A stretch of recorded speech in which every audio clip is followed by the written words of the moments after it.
here. It's great to be back in San Angelo. We just had a terrific small business roundtable where I had the opportunity to listen to small business owners, community leaders from around the community, to listen to the concerns. And in this roundtable, what we did is just open it up to go around the table and ask every person to share an issue that's weighing on your heart, that you're concerned about, that you're praying about.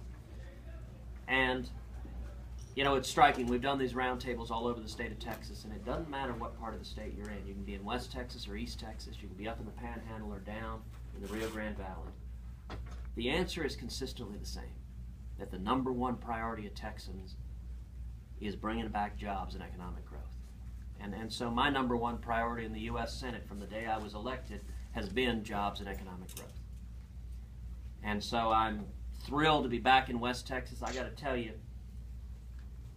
the best solution for the challenges we have in this country is to bring West Texas values to the rest of the country. West Texas values that embrace the free market, that embrace small businesses and the ability of small businesses, of free men and free women to create jobs, to create opportunity, and to make it possible for everyone to achieve the American dream. If we could get back to West Texas values, we could turn this country around. We could pull back from the fiscal and economic cliff that we're facing, and I believe we're going to do exactly that.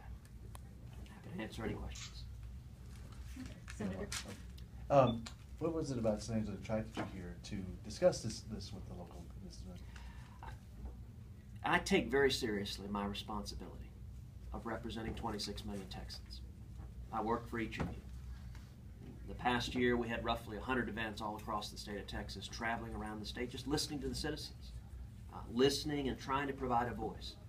I've tried to do 2 things since I've been elected. #1, honor the commitments I made. Actually do what I said when I campaigned across the state of Texas. I told Texans, if you elect me, I will go to Washington and fight every day to bring back jobs and economic growth, to stop the out-of-control spending and the unsustainable debt that's bankrupting our kids and grandkids, and to defend our constitutional rights and liberties.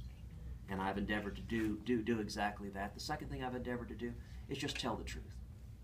I think people across this country are frustrated with Washington. They're frustrated with career politicians in both parties who have not been listening to the American people. We're facing grave challenges, and the way to get back to them is to bring back economic growth, to bring back free market principles, and to protect our constitutional liberties, and that's what I'm fighting to do every day. Economic development here is pretty based on water supply, which is a big issue here. How do you plan to communicate that to Washington and bring those values up? Well, look, water and sustainable water over time is a significant challenge. I think it is primarily a state and local challenge. And I think what the federal government needs to do is not make it more difficult for communities like San Angelo, for the region, to deal with the water needs, to plan ahead for the water needs. We should not be putting in place environmental rules that end up harming human beings. You know, we look at California right now. You have farmers and ranchers experiencing massive droughts, unable to raise their crops, unable to care for their livestock, largely because of the environmental rules concerning a little 3-inch fish. They're releasing massive amounts of fresh water into the ocean rather than letting farmers irrigate their fields. That doesn't make any sense, and I think the federal government should not be imposing policies that make it harder for local communities to manage their resources and to be good stewards of their resources. Senator Cruz, did the state of Texas do the right thing in turning down the Medicare or Medicaid expansion? I believe Texas did the right thing. In my view, expanding Medicaid is not the right approach. If you look at states that have expanded Medicaid, you've not seen the quality of care go up. And in fact, in states that have expanded Medicaid, in the past, the history has been that private insurance decreases when Medicaid expands. And the data show quality of care ends up going down rather than up because private insurance has consistently provided more effective coverage than Medicaid, particularly given the doctor shortages, the low numbers of physicians who are willing to take Medicaid in the first place. In my view, health care reform is critically important, but the way to do health care reform is, #1, to repeal Obamacare.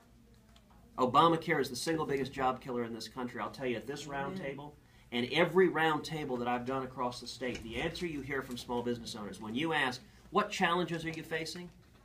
The answer you hear is Obamacare is the biggest challenge small business owners face in this country, and small businesses create 2/3 of all the new jobs. After we repeal Obamacare, and I would note Obamacare has caused over 6 million people to have their health insurance canceled. Every time I travel the state of Texas, I meet men and women who come up to me, they put their hand on my shoulder, they say, "Ted, my health insurance was canceled because of Obamacare. I've got a child, I've got a daughter with diabetes. I'm scared. I don't know how to care for my children when I can't get health care when the policy's been canceled." We need to repeal Obamacare, and then what we need to do instead is enact meaningful health care reform that allows people to purchase insurance across state lines, that expands health savings accounts, and that makes insurance personal and portable, that goes with you regardless of your job. That would expand access in a far more meaningful way for people who need it, rather than pushing them into Medicaid, reducing the standard of care, and making their medical situation even worse than it is now. I have a follow-up. Last question. Go ahead, I'm sorry. What were some of the issues, the main issues that were discussed at the roundtable? The principal issue that was raised was the need for more jobs and economic growth, and the policies from Washington that are making it harder and harder for that to happen. In particular, two areas are critical for restoring economic growth. Number one is fundamental tax reform. Broadening the base, lowering the rates, simplifying the tax codes. Every year we spend roughly $500 billion just on tax compliance, on lawyers and accountants and paperwork. That's all deadweight loss. That is roughly the total of our entire military spending, and it's all wasted on tax compliance. And secondly is regulatory reform. The burdens that have come in the last 5 years from this administration, whether from Obamacare, which is the biggest job killer in this country, or from Dodd-Frank, which are hammering community financial institutions, community banks, or from the EPA, or from OSHA, all of these are killing jobs and making it harder and harder for people to provide for their families. Right now, under the Obama economy, we have the lowest labor force participation since 1978. The people who have been hurt the most by the Obama economy are not the rich. The top 1% in this country today earn a higher share of our national income than any year since 1928. The people who've been hurt by the Obama economy are the most vulnerable among us. They're young people, they're Hispanics, they're African Americans, they're single moms. Those are the people who've lost their jobs. Those are the people who've been forced to work part-time. There are people like, frankly, my father was 57 years ago, when he came as an immigrant from Cuba with nothing, couldn't speak English, and washed dishes making 50 cents an hour. If my dad were still washing dishes today, the odds are very high he would have lost his job because of $1.7 trillion in new taxes, because of crushing regulations from Washington. And if he hadn't lost his job, the odds are overwhelming he would have had his hours forcibly reduced to 28, 29 hours a week, because the threshold for Obamacare is 30 hours a week. And the problem is you can't feed your kids on 28, 29 hours a week. You can't pay your way through college, as my father did, on 28, 29 hours a week. The policies of the Obama administration have made it harder and harder for millions of people to achieve the American dream. And let me say this, though, finally. The message I shared at this roundtable is that I'm profoundly optimistic. I'm profoundly hopeful.